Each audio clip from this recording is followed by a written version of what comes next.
ჰაინრიხ კორნელიუს აგრიპამ შუა საუკუნეების გამორჩეული პიროვნება იყო, რომელმაც მაგიის ოკულტური ფილოსოფიის შესახებ უნიკალური და დიდი ხნის განმავლობაში გასაიდუმლოებული ნაშრომი დაგვიტოვა. კოდის წინა ეპიზოდში აგრიპას წიგნის პირველი და მეორე ნაწილის შინაარსი განვიხილე. ამ ეპიზოდში კი წარმოვიდგენთ მესამე, მეოთხე და მეხუთე ნაწილს, რითაც ამ ნაშრომის შესახებ საუბარს მოვრჩები. მაგრამ მივიღებთ უდიდეს ინფორმაციას და ცოდნასაც. დავიწყოთ მესამე ნაწილით.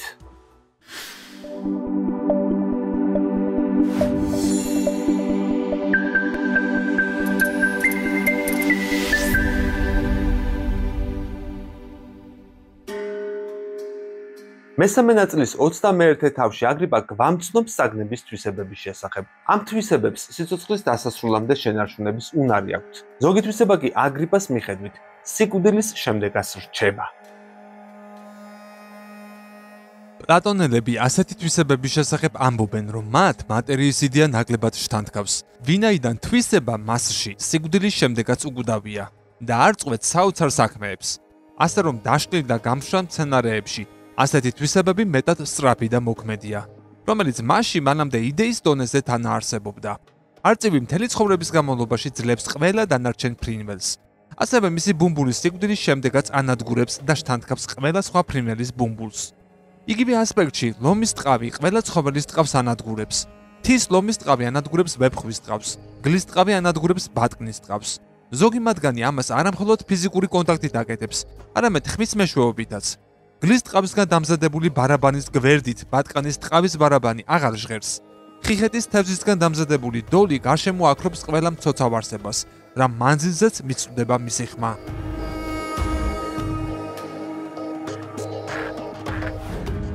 ოცდამეორე თავში აგრიპა ხსნის, თუ როგორ ექვემდებარებიან ქვემდგომის საგნები ზემდგომ სხეულებს და როგორ მიესადაგება ადამიანის სხეული მოქმედება და განწყობა ვარსკვლავებსა და ზოდიაქოს ნიშნებს. აშკარაა, რომ ყოველი ქვემდგომის საგანი ექვემდებარება ზემდგომ და უზენაეს სხეულებს. როგორც პროკლუსი იმოწმებს, ისინი გარკვეული წესის და მიხედვით ერთი მეორეში თანაცხოვრობენ. ქვემდგომში არის ზემდგომი და ზემდგომში არის ქვემდგომი. დედამიწაზე არსებობენ საგნები, რომელიც სოლარული, ანუ მზისმიერი და ლუნარულია, თვალისმიერია. ისინი ძლიერ გავლენებს ახორციელებენ თავიანთი გამოვლინებების მიმართ. აქედან გამომდინარე საგნები თავიანთ თვისებებს, ვარსკვლავების და ნიშნების თავისებურებებით ავლენენ. ჩვენში სოლარული არის გული და თავი, ვინაიდან ლომი მზის სახლია, ხოლო ვერძი მისი ეგზალტაცია, ანუ ამაღლება. მარსის ქვეშ მყოფი საგნები განეკუთვნება თავსა და სათესლე ჯირკვლებს, ვერძისა და მორიელის დამსახურებით. ჰერმესი ამბობს, რომ ცხოველის თავის ქალაში არის 7 ნახვედი, რომელიც 7 მმართველი პლანეტის მიხედვით არის გადანაწილებული. მარჯვენა ყური სატურნი, მარცხენა იუპიტერი, მარჯვენა ნესტო მარსი, მარცხენა ვენერა, მარჯვენა თვალი მზე, მარცხენა მთვარე, პირი მერკური. სხვა ვარსკვლავები აღნიშნავენ მათი მმართველობის სხვადასხვა რეჟიმებს, როგორც ეს აღწერილია ასტროლოგიურ წიგნებში.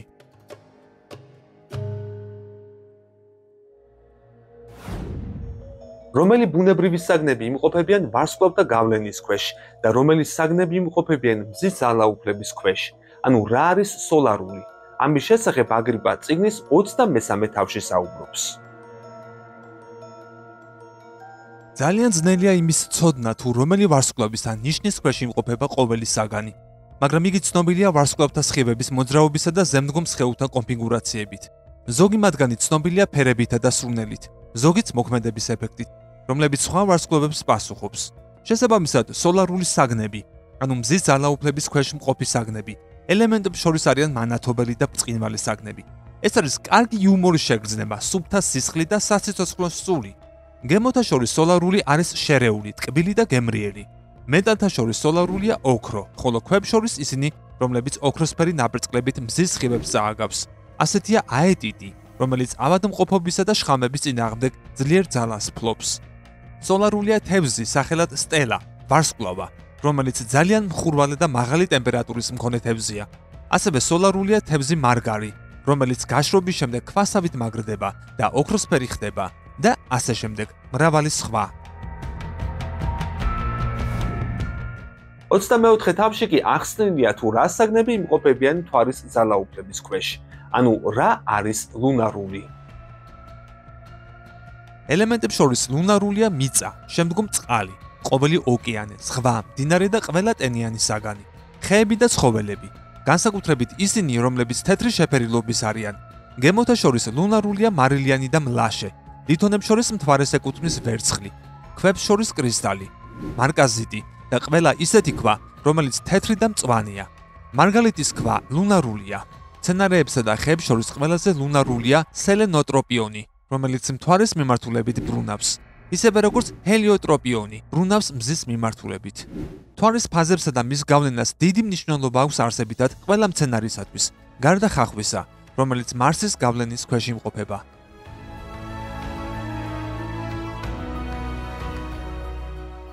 ისევე როგორც ფრინველებს შორის სატურნისეული ფრინველი არის მწყერი, რომელიც მთვარისა და მზის დიდი მტერია.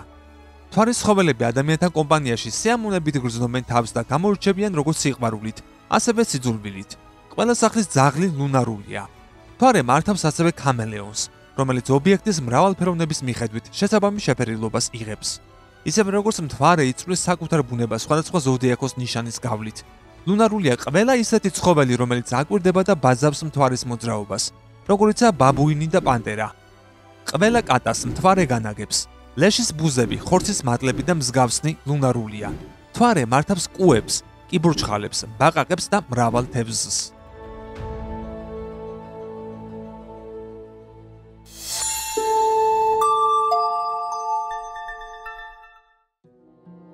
რა საგნები იმყოფებიან სატურნის, იუპიტერის, მარსის, ვენერასა და მერკურის ძალაუფლების ქვეშ? ამ ფართო საკითხზე აგრიპა წიგნის შემდგომ თავებში საუბრობს, რომელსაც გავაერთიანებ. სატურნისეულ საგნებს შორის ელემენტებიდან განეკუთვნება მიწა და წყალი. სატურნი მართავს შავი ლეღვის ხეს, კიპაროს, ფიჭვის ხეს. სატურნს ეკუთვნის სევდიანი და არამხიარული მცენარეები, რომლებიც ხშირად გამოიყენება სამარხებში, ადამიანის დაკრძალვისას. ცხოველთა შორის სატურნს ეკუთვნის ყველა მცოცავი არსება, ასევე ისეთები, რომლებიც ყველასგან განცალკევებით ცხოვრობენ. ელემენტთა შორის იუპიტერს მიეკუთვნება ჰაერი. ადამიანში ეს არის სისხლი და სასიცოცხლო სული. ასევე ყველაფერი, რაც პატივს სცემს ზრდას, კვებას და სიცოცხლის გაფურჩხნას.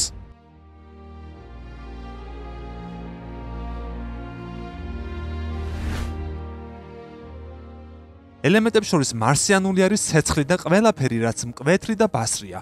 იუმორთა შორის მას ეკუთვნის ქოლერიკი. გემოებს შორის მარსიანულია მწარე, რომელიც წვავს ენას და იწვევს ცრემლებს. მეტალთა შორის მარსი მართავს რკინას და წითელ სპილენძს. ასევე მას ეკუთვნის ყველა ცეცხლოვანი, წითელი და გოგირდოვანი ნივთები. ელემენტებს შორის ვენერულია ჰაერი და წყალი. ელემენტებს შორის მერკურიანულია წყალი, თუმცა იგი ყველაფერს გაურკვევლად ამოძრავებს.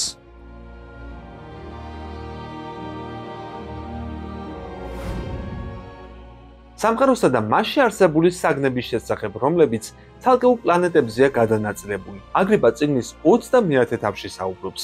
ის, რაც მთელს სამყაროში გვხვდება, თავდაპირველად პლანეტათა მმართველობის მიხედვით მზადდება და შესაბამისად იღებს საკუთარ თვისებას. ასე რომ ცეცხლის გამათბობელი და განმანათლებელი შუქი მზის მმართველობის ქვეშ იმყოფება. თავად ცეცხლის სითბოს მარსი მართავს, ხოლო დედამიწის სხვადასხვა ასპექტები სხვა პლანეტების მიერ იმართება, როგორიცაა მაგალითად მთვარე და მერკური. ვარსკვლავიან ზეცას და მთელ კოსმიურ სივრცეს სატურნი განაგებს, მაგრამ შუამავალ ელემენტებში ჰაერს იუპიტერი მართავს, ხოლო წყალს მთვარე. შერეულ ელემენტებს მერკური და ვენერა განაგებს. ანალოგიურად, ბუნებრივად აქტიური მიზეზების დაკვირვება ხორციელდება მზეზე. მატერიაში მიზეზთა დაკვირვება მთვარეზე, ნაყოფიერების აქტიურ მიზეზთა დაკვირვება იუპიტერზე, მატერიის ნაყოფიერების დაკვირვება ვენერაზე, რაიმე საგნის უეცარი ზემოქმედება კი მარსზე და მერკურზე. მაგრამ ყველაფრის მუდმივი განგრძობადობა და თანმიმდევრულობა სატურნს მიეწერება. ბოსნაულთა შორის ყველაფერი, რაც ნაყოფს იძლება, იუპიტერის მიერ იმართება, ხოლო რასაც ყვავილები გამოაქვს ვენერას მიერ. სამყაროს მთელი სილამაზე ვენერასგანაა, მთელი ძალა მარსისგან, და ყველა პლანეტა მართავს და განკარგავს იმას, რაც მის მსგავსია. ასევე ქვებში წონას და კონდენსაციას მართავს სატურნი, გამოყენებას და ტემპერამენტს იუპიტერი, სიმტკიცეს მარსი, სიცოცხლეს მზე, სილამაზეს და სამართლიანობას ვენერა, ოკულტურ თვისებებს მერკური, ხოლო მის საერთო გამოყენებას მთვარე.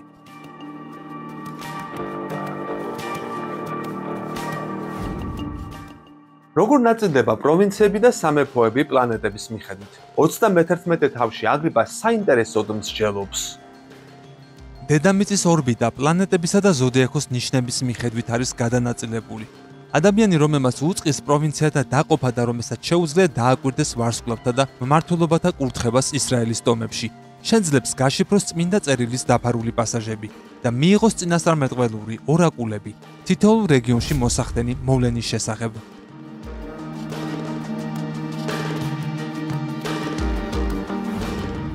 32 თავი მიმოიხილავს თუ რა იმყოფება ზოდიაქოს ნიშანთა გავლენის ქვეშ. ცნობა ფიქსირებული ვარსკვლავების და მათი გამოსახულებების შესახებ.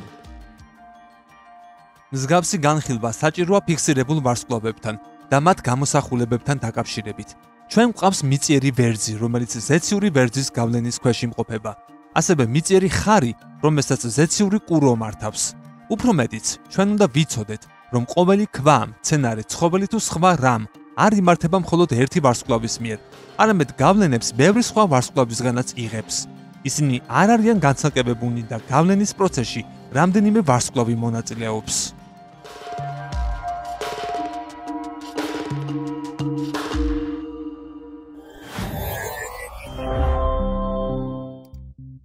გადავდივარ აგრიპას წიგნის მეოთხე ნაწილზე, რომელიც ძირითადად სიგელებისა და ბუნებრივ საგანთა სიმბოლოების შესახებ მოგვითხრობს.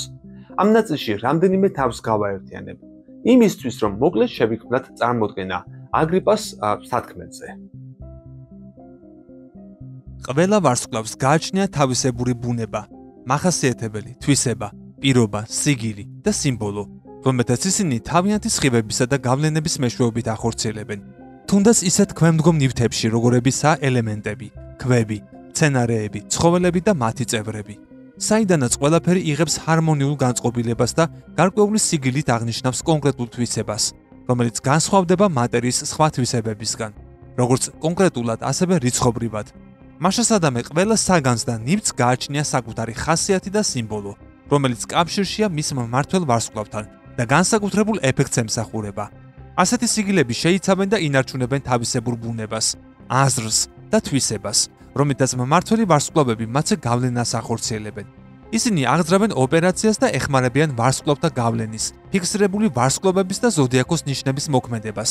რამდენადაც ისინი მატერიაში მოქმედებისათვის მზადდება, მათთვის განკუთვნილი დროის ფარგლებში.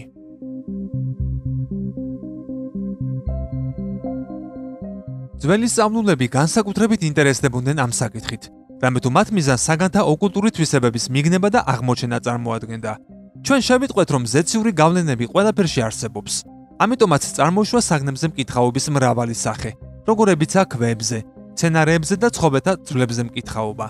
უნდა დავინახოთ, რომ ასეთ უზარმაზარ და ამდენად მრავალფეროვან მასშტაბში არ არსებობს ტრადიციული ცოდნა. ასეთი ცოდნა მხოლოდ რამდენიმე საკითხთან მიმართებაში გვხვდება, რის შეცნობის საშუალებასაც ადამიანური ინტელექტის საზღვრები გვაძლევს.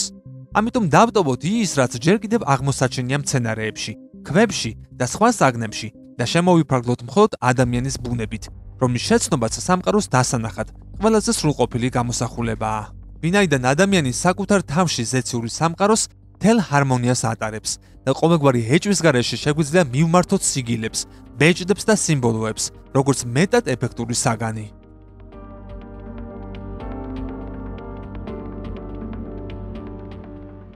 თუ გსურთ მიიღოთ გარკვეული თვისება სამყაროს ნებისმიერი კუთხიდან, ან რომელიმე ვარსკვლავისგან, გამოიყენეთ საგნები, რომლებიც კონკრეტული ვარსკვლავის გავლენის ქვეშ არიან.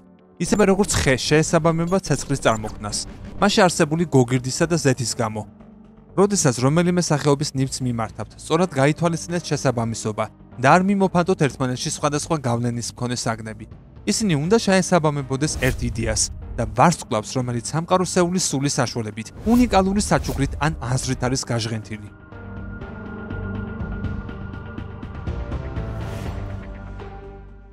მაგალითად, თუ გსურს რომ მზისგან მოვიზიდოთ გარკვეული თვისება, მოვძებნოთ სოლარული მცენარეები, ქვები, ლითონები და ცხოველები და გამოვიყენოთ ისინი ყოველდღიურობაში, რამე თუ სოლარული წესრიგის მიხედვით მათი გავლენა უფრო მაღალია და მათ უშუალოდ მზესთან აქვთ კავშირი. ასე რომ თქვენ უნდა გამოიხმოთ მზის სხივებისგან უნიკალური თვისება, რომელსაც იგი სამყაროსეულის სულის და სეზონების მეშვეობით აგზავნის დედამიწაზე. ყველაზე აშკარაა, რომ ქვემდგომ ბუნებაში უმაღლეს ორგანოთა ყველა თვისება და გავლენა სათანადოდ აღმოჩენილი არ არის. არამედ ისინი ჩვენ შორის არსებულ მრავალ საგანშია მიმოფანტული. არსებობს ბევრი სოლარული ნივთი, მაგრამ ყველა მათგანი როდი ფლობს მზის ყველა თვისებას. ამიტომ ზოგჯერ საჭიროა ოპერაციებში ვფლობდეთ ნარევებს, რამე თუ მზის ასობით და ათასობით თვისება სხვადასხვა მცენარეებში, ქვებში, ცხოველებში და სხვა საგნებშია გადანაწილებული. ჩვენ შეგვიძლია მოვიყვანოთ ყოველი მათგანი ერთ ფორმაში, სადაც ყველაზე ზემოთ აღნიშნული თვისება იქნება გაერთიანებული.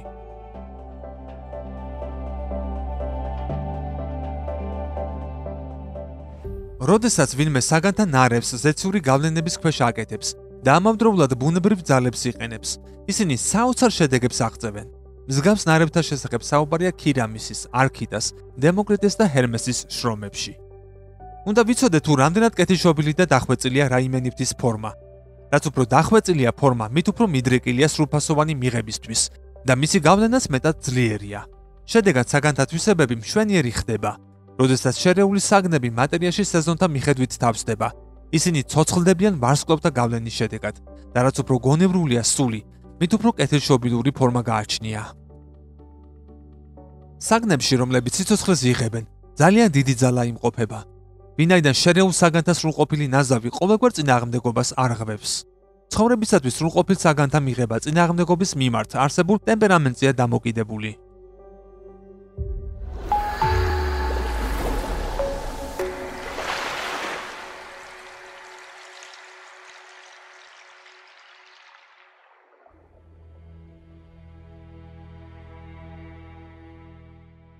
მატერია რაც უფრო სუფთა და დახვეწილია, მით უფრო შეუფერებელია ვარსკვლავთა გავლენისათვის.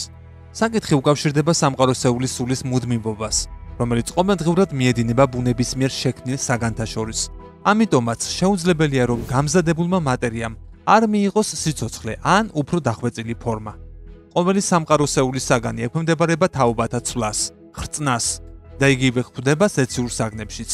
მაგრამ ზეციური კანონების თავისებურებით, ასევე იგივე გვხვდება ინტელექტუალურ სამყაროშიც, მაგრამ ბევრად უფრო დახვეწილი და სრულყოფილი მანერით.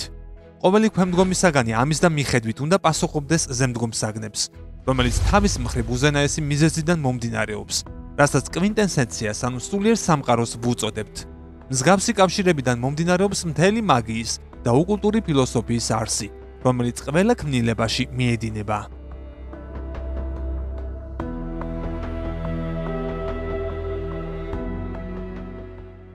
ქვემდგომი კავშირშია ზემდგომთან, ხოლო ზემდგომი უზენაესთან. ზემდგომში უმცირესი მოძრაობა სიმების რხევების მსგავსად გავლენას ახდენს ქვემდგომ ქმნილებებზე. მაგები ასწავლიან, რომ ზეციური ძღვენები შესაძლებელია დაექვემდებაროს ქვემდგომ ქმნილებებს ხელსაყრელი გავლენით. ძღვენთა მიღება შესაძლებელია ასევე ციური ანგელოზებისგან, ვინაიდან ისინი ვარსკვლავთა მსახურები არიან. ჩვენ უკვე ვისაუბრეთ ნატურალური საგნებისა და მათი საოცარი ეფექტურობის შესახებ. ახლა ჩვენ გვესმის, რომ არსებობს ადამიანის კავშირი სიყვარულთან, სიძულვილთან, ავადმყოფობასთან, ჯანმრთელობასთან და სხვა მრავალთან. ასევე არსებობს კავშირები ქურდებსა და მძარცველებს შორის, რომ მათ არ შეეძლოს ნებისმიერ ადგილას მოპარვა. მაგების ჭეშმარიტი ძალაუფლება იმდენად დიდია, რომ მათ ძალუძს დაარღვიონ, მოიხმარონ ან შეცვალონ ყველა არასრულფასოვანი საგანი. ხშირად ისინი ბნელ ხელოვნებასაც ფლობენ. არსებობს ჯადოქრული ოპერაციები, რომლებიც სიყვარულს ან მის გაქრობას იწვევს.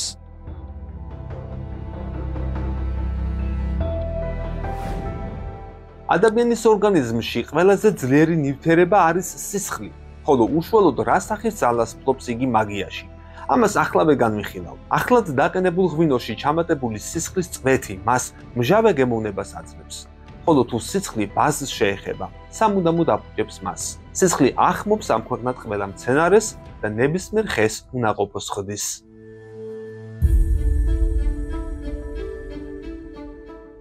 აგრიპა ამბობს, რომ მენსტრუალური სისხლი ყველაზე ძლიერია ქალწულის მენსტრუაციის პირველ წლებში. თუ ასე დროს გოგონა სისხლიანი ხელებით სახლის საძირკველთ ზელებს შეეხება, ვერანაირი ბოროტმოქმედება სახლში ვერ შეაღწევს. ასევე ზოგი სუფუმიგაცია, ანუ პარფიუმერია, რომელიც ვარსკვლავთა გავლენებს შეესაბამება, დიდ ძალას ატარებს ზეციური თვისებების მიღებისათვის. ვინაიდან ისინი ძლიერი გავლენით მუშაობენ სუნთქვის შედეგად. ასეთი სურნელების სუნთქვისას ჩვენი სუნთქვის ხარისხი ძალიან იცვლება. ჰაეროვანი სუნამოები ადვილად მოძრაობს, რის მეშვეობითაც სწრაფად შეუძლია გავლენის განხორციელება. იგი ყოველწამიერად და სწრაფად შეედინება ჩვენს გულმკერდში, რომლითაც საოცრად მიგვიზიდავს იმ თვისებებისკენ, რასაც ჰაერი ატარებს. სუნამოს გამოყენებით შესაძლებელია ღვთაებრივი შთაგონების მიღება.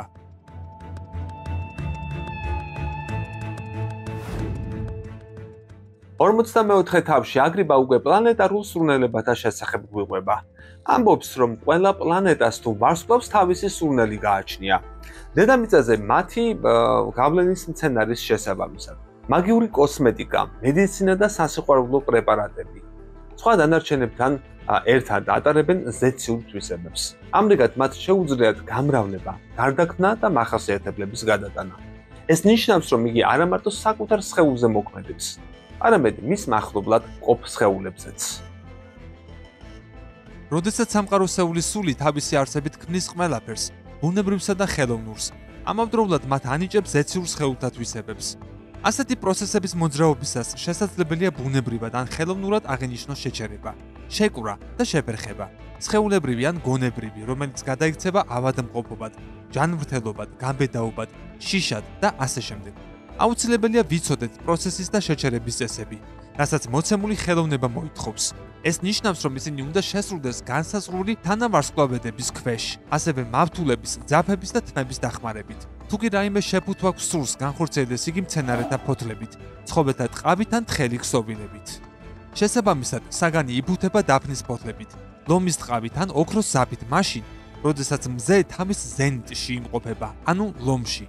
ასეთ დროს ქმედებას აღვასრულებთ სოლარული თვისებით. სატურნისეული გავლენების განხორციელებისას ვიყენებთ სატურნის საგნებს და ვამთხვევთ პერიოდს, როდესაც სატურნი მძვინვარებს. ანალოგიურად შევუსაბამოთ მოცემული ხელოვნება სხვა დანარჩენსაც.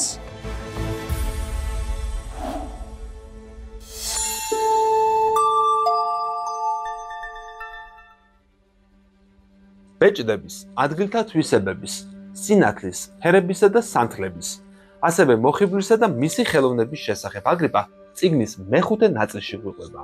ამ ნაწილში კიდევ სხვა თემებზეცაა საუბარი, თუმცა მანამ განვიხილავ უკვე ჩამოთვლის. ბეჭდებს ყოველთვის აფასებდნენ ჩვენი წინაპრები, როდესაც იგი სწორი წესით არის შექმნილი და გამოყენებული. ძლიერი გავლენების განხორციელება შეუძლიათ. მათი ტარება ზემოქმედებს ადამიანის სულზე და იწვევს სიხარულს ან მწუხარებას, თავაზიანობას ან უხეშობას, გამბედაობას ან ძრწოლას, მეგობრობას ან სიზულვის. შესაძლებელია ბეჭდს გავლენა ჰქონდეს ყოველგვარ ავადმყოფობაზე, შხამებზე, მტრებზე, ბოროტსულებზე და მავნე ნივთიერებებზე.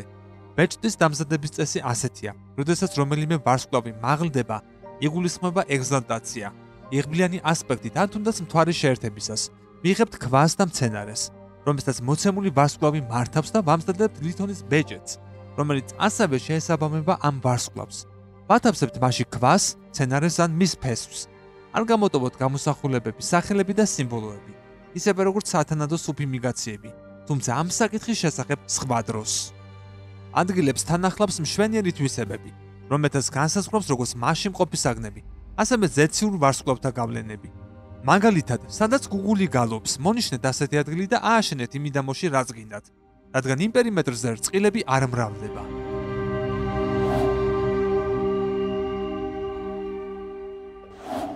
სინათლე არის თვისება, რომელსაც სხვა საგნების მსგავსად შეუძლია სხვადასხვა ფორმების მიღება.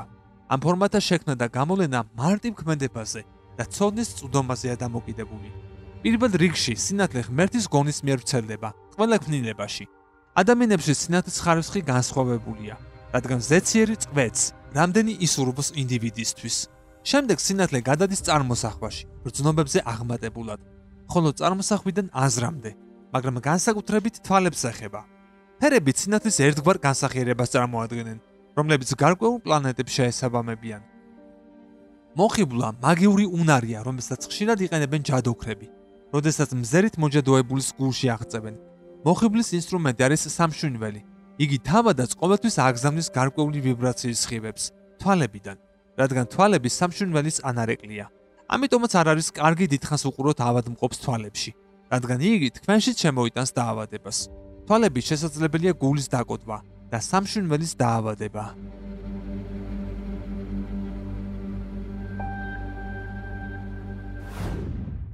ჟესტები, ჩვევები და სხეულის ფიგურები. რას გვპასუხობენ ისინი ვარსკვლავთა შესახებ? ანუ საიდან იღებს საბუთლოს ფიზიონომია, მეტოპოსკოპია და ქირომანტია. ამაზე აგრიპა უკვე წიგნის 51 თავში აკეთებს განმარტებებს.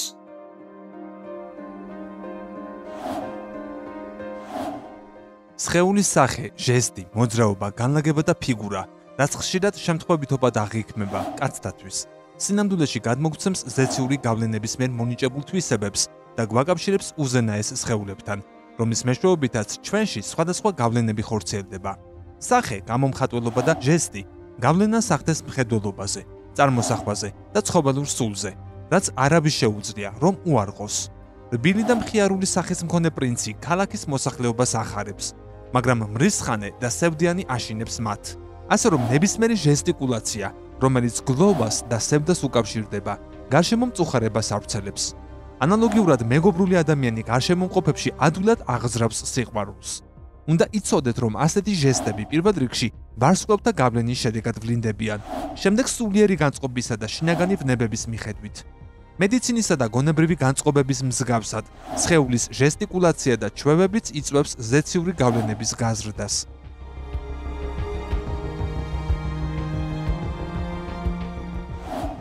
სატურნისეული ჟესტები მელანქოლიური და სევდიანია, როგორიცაა ტირილი, თვითგვემა, სახის დაკაწვრა და თმების დაგლეჯა. სატურნს ეკუთვნის რელიგიური ჟესტებიც, მუხლის მოდრეკა, მზერის დახრა, ლოცვა და მსგავსი. მხიარული და პატიოსანი ჟესტი, ტაშის დაკვრა და ქებადიდება იუპიტერს ეკუთვნის. ასევე მისია მუხლის მოდრეკა, მაღლა აწეული თავი და თაყვანისცემა. სასტიკი, ბრაზიანი და უხეში ჟესტი მარსიანულია. სოლარულ ჟესტს ეკუთვნის პატივისაცემი და მამაცი გამოვლინება. სოლარულია ასევე ცალ მუხლზე დაჯოქება, როგორც იჯოქებიან ხოლმე მეფის პატივსაცემად. ვენერული ჟესტი არის ცეკვა, ჩახუტება, სიცილი, მეგობრული და მხიარული სახე. მერკურიანული არის არასტაბილური, სწრაფად ცვალებადი და მოძრავი. ჟესტების მსგავსად ადამიანის ფორმას და შეხედულებასაც ვარსკვლავები განსაზღვრავს.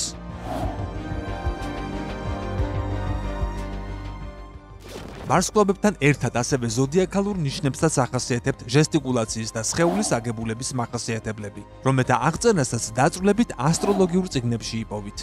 ასეთ ჟესტებზე და კონფიგურაციებზე დამოკიდებული ფიზიონომიის, მეტოპოსკოპიის და ქირომანტიის მკითხაობის სახეები. ამრიგად, ვისაც სურს მეტად მიემსგავსოს ვარსკვლავთა გავლენებს და მათთან ჰარმონიაში იმოქმედოს, შეისწავლოს მან ბუნება, მოქმედება, მოძრაობა, ჟესტიკულაცია, სახე, გონებრივი ვნებები და სეზონთა მონაცვლეობა. რაც უფრო მეტად ჩასწვდება მოსწავლეს ზეციურ ვარსკვლავთა გავლენების საიდუმლოებებს, მით მეტ ძღვენს მიიღებს მათგან.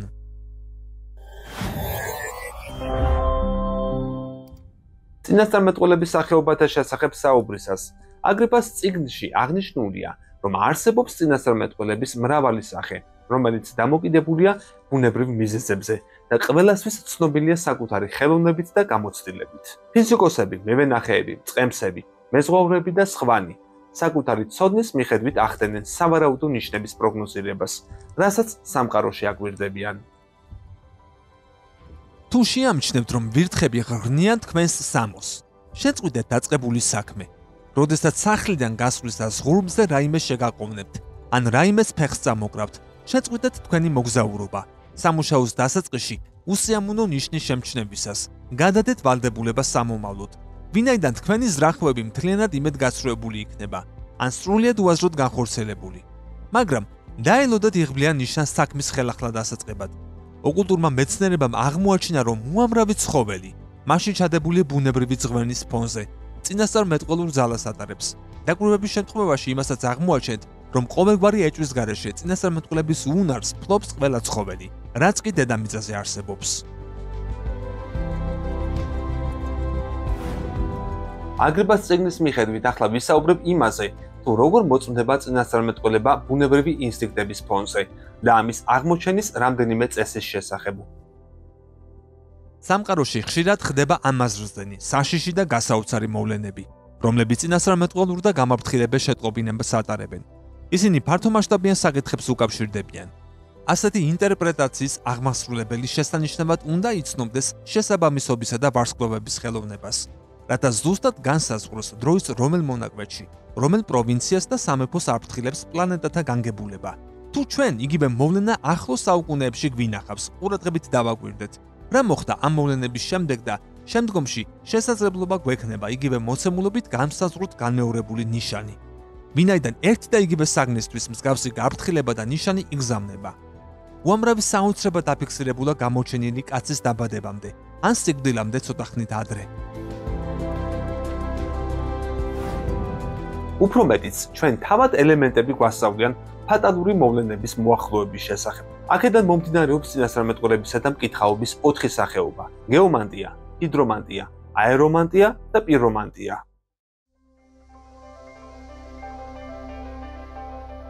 პირველი არის გეომანტია, რომელიც მომავას მიწის მოძრაობის მეშვეობით წინასწარმეტყველებს, რომელთა შორის ყურადღება ექცევა მიწის ხმაურს, ბიძგებს. ჰიდრომანტია წინასწარმეტყველებს წყალზე მომხდარი მოვლენების მიხედვით, რომელშიც შედის ღვარცოფი, ცუნამი, წყლის ქარიშხლები და მსგავსნი. ამას ემატება ხილვები, რომლის დანახვაც წყალშია შესაძლებელი. აერომანტია ეკუთვნის წინასწარმეტყველებას ჰაერზე დაკვირვების გზით. ამაში შედის ქარები, ცისარტყელები, მთვარის და ვარსკვლავების წრეები, ნისლები, ღრუბლები და ჰაერში წარმოჩენილი ხილვები. პირომანტია ეხება ცეცხლის ელემენტის წინასწარმეტყველებებს, კომეტების გრძელ კუდს, ვარსკვლავთა ქცევას და ცეცხლში დანახულ ხილვებს.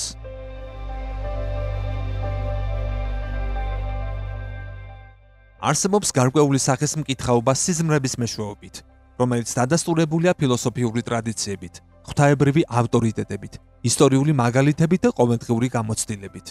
აქ მე სიზმარში არ გულისხმობ ამაო სიზმრებს ან უსაქმურ წარმოსახვებს, რადგან მათში არანაირი მკითხაობა და წინასწარმეტყველება არ დებს. ისინი მხოლოდ გონებისა და სხეულის ქაოსური მოქმედებების შედეგად წარმოიქმნება.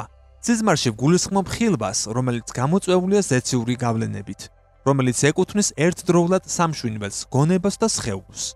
სიზმართა ინტერპრეტაციის შესახებ მრავალი ასტროლოგის შრომებში ვცლად ხვდება ინფორმაცია, მაგრამ ეს საკმარისი არ არის, რადგან სიზმრის ინტერპრეტაციას ახდენს სხვა ადამიანი, მისი გაგების ხარისხისა და განწყობის მიხედვით.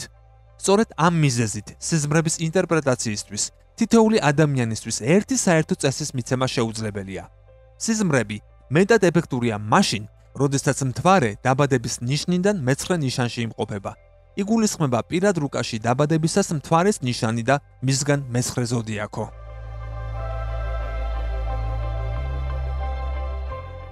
ხანდახან ისეც ხდება, რომ ხილვებს არამატო მძინარენი ხედავენ, არამედ სრულიად მხისდან მდგომარეობაშიც. ხშირად ასეთი ხილვა უკონტროლო და ძრწოლის მომგვრელია, რომელიც იწვევს აღშფოთებას და სიგიჟეს. არისტოტელე იმოწმებს, რომ ასეთი ხილვები მომდინარეობს მელანქოლიური განწყობიდან. ასეთ დროს ადამიანი იმდენად სერიოზულია, რომ უფრო ადვილად იღებს პლანეტარულ გავლენებს. არისტოტელე ამბობს, რომ მელანქოლიური ადამიანებიდან ზოგი წინასწარმეტყველი ხდება, ზოგიც პოეტი. იგი ასევე აღნიშნავს, რომ მეცნიერებაში წარჩინებული ყოველი ადამიანი უმეტესწილად მელანქოლიკია. არსებობს გარკვეული ხილვები, რომელიც შუა საფეხურსა და ზებუნებრივ შორის ხვდება. ასეთი რამ ზოგჯერ აღინიშნება სტიბერის დროს, როდესაც ადამიანი სანახევროდ იმ სამყაროშია, სადაც გარდაცვალების შემდეგ აპირებს წასვლას. ამიტომ ვინაიდან მატერიაში შეგრძნებებით ძლიერად აღარ იბოჭებიან, ისინი ადვილად აღიქვამენ ღვთაებრივი გამოცხადების სინათლეს.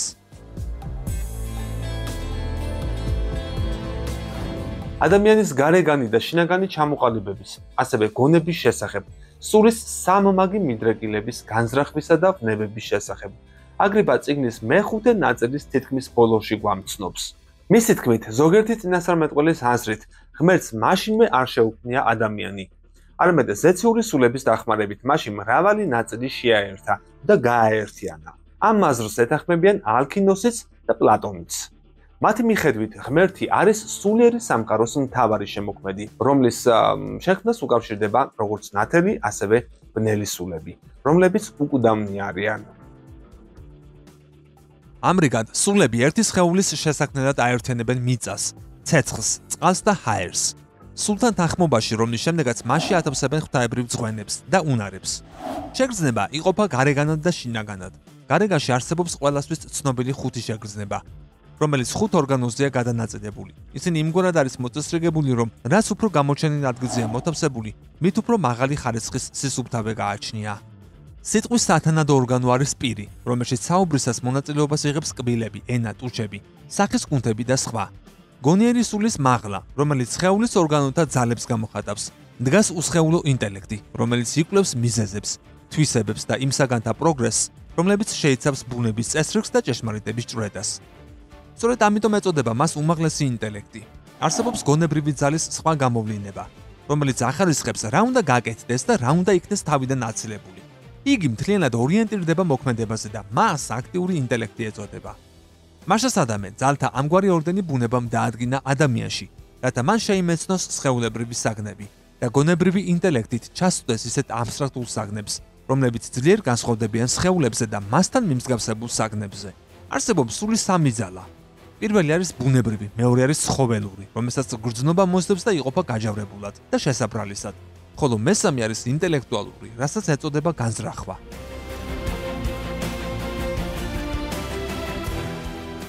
ფანტაზიას, ანუ წარმოსახვის ძალას, მმართველი ძალა გააჩნია სულიერ მიდრეკილებებზე. შესაბამისად, მიდრეკილებათა მრავალფეროვნების ფონზე სხეულში სათანადო ტრანსმუტაცია ხორცელდება სამშვილველის ამაღლებით ან დადაბლებით, ასევე გარეგან და შინაგან მდგომარეობებში, სხვადასხვა თვისებების გამომუშავებით. სიხარულისას სამშვილველი შიგნიდან გარეთ იზრდება, შიშის დროს გარედან შიგნით, ხოლო სირცხულისას ტვინში გადაადგილდება. სიხარულის დროს გული იხსნება, სევდის დროს იკუმშება. იგივე ხდება მოულოდნელი ბრაზის და შიშის შემთხვევაშიც. ბრაზი ან შურიზების სურვილი აღძრავს სიცხეს, მაღალწნევას, კანის სიწითლეს და სისუსტეს. შიში აღძრავს სიცივეს, კანკალს, დამუნჯებას და კანის გათეთრებას. სევდა იწვევს ოფლის დენას, კანის გალურჯებას და მოთენთილობას. სევდიანობა ძალზე დაზიანებს სხეულს.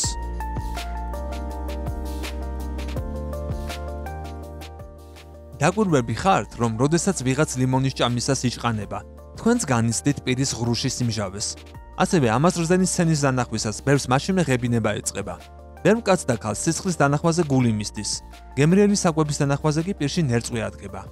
ტანჯველი სიზმრის ნახვისას ადამიანი ბორგავს, ოფლიანდება და წუხს, თითქოს ნამდვილად განიცდიდეს ტკივილს. სიზმარში მიღებული დაზიანება ზოგჯერ გაღვიძებისას ფიზიკურადაც აღინიშნება სხეულზე. სულიერი განცდები და მიდრეკილებები, რომელიც გონებრივ ფანტაზიას მოჰყვება, გავლენას ახდენს არა მხოლოდ საკუთარ თავზე, არამედ სხვებზეც. მას შეუძლია განკურნოს ან წარმოქმნას გარკვეული დაავადება, სხვების გონებაში ან სხეულში, კონკრეტული განზრახვისამებრ. სულის მიდრეკილება სხეულის ტემპერამენტიდან მომდინარეობს და მისი ქმედების შედეგია.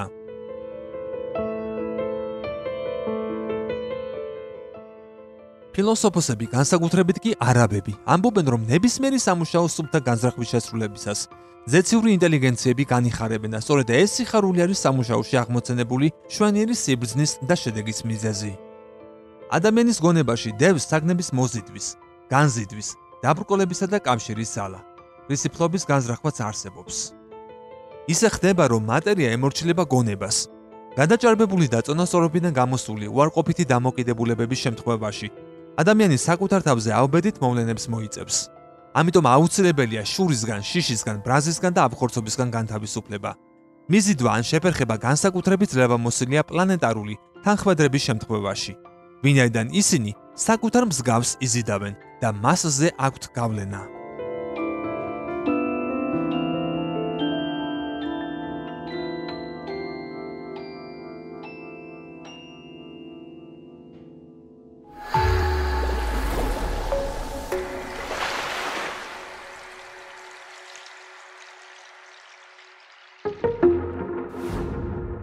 ჩვენ განვიხილეთ, რომ სულიერ მიდრეკილებებში დიდი ძალა დევს. ამრიგად არანაკლებ ძალას ფლობს მეტყველება და სიტყვები. სიტყვა ორმხრივია, შინაგანი და გარეგანი. შინაგანი სიტყვა არის წარმოსახვითი საუბარი და სულიერი მიდრეკილების აზრობრივი წარმართვა, რომელიც ხმოვანი გამოვლინების გარეშე ხორციელდება. ჩვენ ვლაპარაკობთ სიზმრებშიც და ხშირად ვკამათობთ საკუთარ თავთან. ბგერის სახით წარმოთქმულ სიტყვას გააჩნია საკუთარი ვიბრაცია, ძალა და ხარისხი, რომელიც საკუთარ გავლენას ისურვის გარესამყაროში. ბუნება მეტყველება გააერთიანა გონების შინაგან ფუნქციონირებასთან, რომელიც მკაფიოდ გამოხატავს მის დამოკიდებულებებს, აზრებს და მიდრეკილებებს. სიტყვის გავლენით შესაძლებელია ადამიანთა მასების დამორჩილება, მათში სიმამაცის აღძვრა, დაშინება, მონობა და მრავალი სხვა. სიტყვის ძალით გავლენის განხორციელება ხდება არა მარტო ცოცხალ ქმნილებებზე, არამედ უსულო საგნებზეც. ასე დასრულდა აგრიპას პირველი წიგნის განხილვა 2 ეპიზოდში. სცენარი კი ვებგვერდის მაგმა ჯის დახმარებით მოვამზადე, სადაც განთავსებულია აგრიპას პირველი წიგნის სრული ელექტრონული ვერსია და არა მარტო, მთელი ეზოთერიული და მაგიური ამბები. გამოიწერე კოდის YouTube არხი და სხვა მედია პლატფორმებიც. TikTok-ი, Facebook-ი, Instagram-ი თვალიადევნე ახალ რელიზებს, რათა უფრო მეტი გავიგოთ სამყაროსა და ჩვენზე, როგორც მეცნიერული, ისე არამეცნიერული ხედვით. მეც თქვენთან ერთად ვაკეთებ ამ აღმოჩენებს. მადლობა მხარდაჭერისთვის.